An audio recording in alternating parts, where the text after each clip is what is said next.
The top 5 factors that affect your interest rate on your mortgage.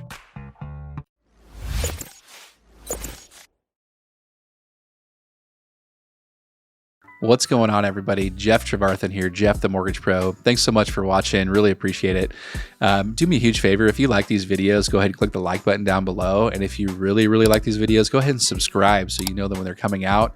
And that way you'll be alerted and you'll have these in your YouTube channel so you know when different videos are coming out for you. I really appreciate all the support, by the way. Thank you so much. We're really pushing the subscribers up, and that's due to you guys. And thanks so much for watching my videos. It really flatters me, and it means a lot that you're actually watching these.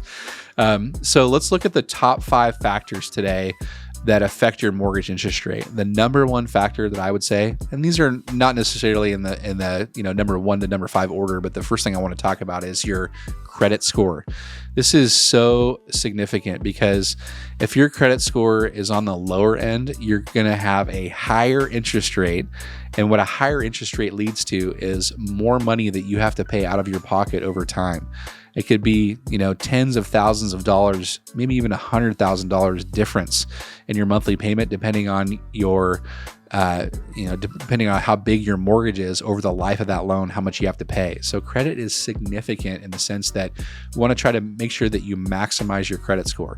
It would even benefit some people, even if they got their first mortgage with a low credit score and then turned around and refinanced it later on with a higher credit score. It's going to save you money over time by doing that. So credit score is definitely one of those things you got to look into and make sure you're optimizing the best that you possibly can over time.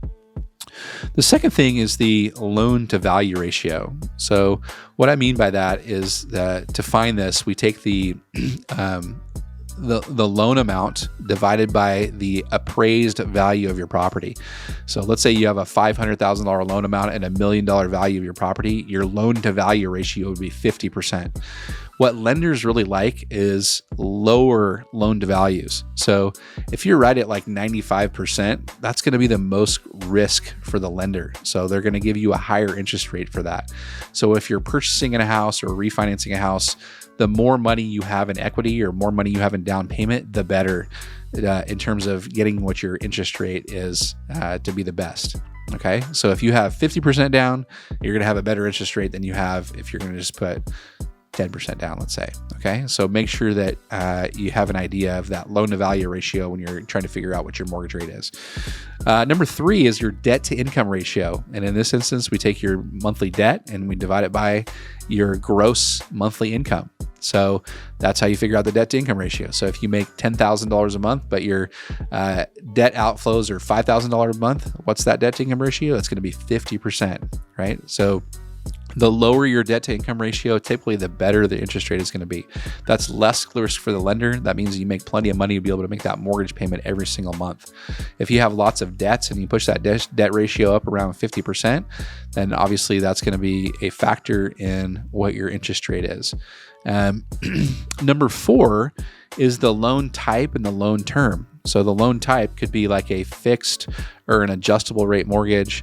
And then the loan term could be a 10-year fixed, a 15-year, 20-year, 25, 30-year. It could be anywhere in between too for a lot of different types of loans out there. It could be a 27-year mortgage for some of the different lenders out there right now. So the loan type and loan term definitely depend on your interest rate. The shorter the term, typically the better the interest rate. So if you're getting a 10-year fixed rate versus a 30-year fixed rate, the 10-year is probably going to be better. And then conversely, if you're doing an ARM loan versus a fixed loan, the ARM is typically going to be a little bit better, not always, depending on what the market is doing and how the yield curve looks. But sometimes, and for the most part, it's going to be better when you have an ARM loan versus a fixed loan. Okay.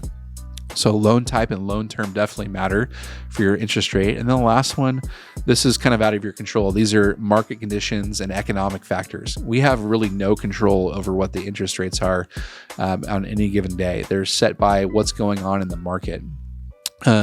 They are influenced by broader economic conditions and market trends, things like inflation, unemployment rates, overall health of the economy. All those things can impact what the interest rates are going to do. You saw in 2020 and 2021 where interest rates went from, high 4s, low 5s, all the way down to 2.5%, which was crazy. But then in 2022, mid 2022, all the way through 2023, for the most part, you saw them go in the opposite direction, all the way up to 8.5%. So the market drove that. It wasn't like an individual thing that you could have controlled.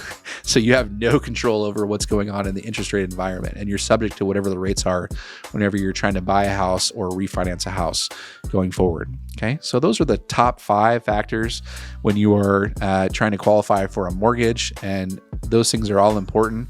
Not necessarily in that order that we just presented them, but always make sure that you keep those in the back of your mind when you're trying to get the best interest rate possible. If you guys have any questions at all about your interest rate, I'd love to be the one that chats with you about that. I'm going to put my calendar link down below. Let's go ahead and schedule a call. Love to talk to you more and hear you out and hear what you have to say about your interest rate. Have a great day, guys. I'll see you on the next show. Talk to you soon. Bye.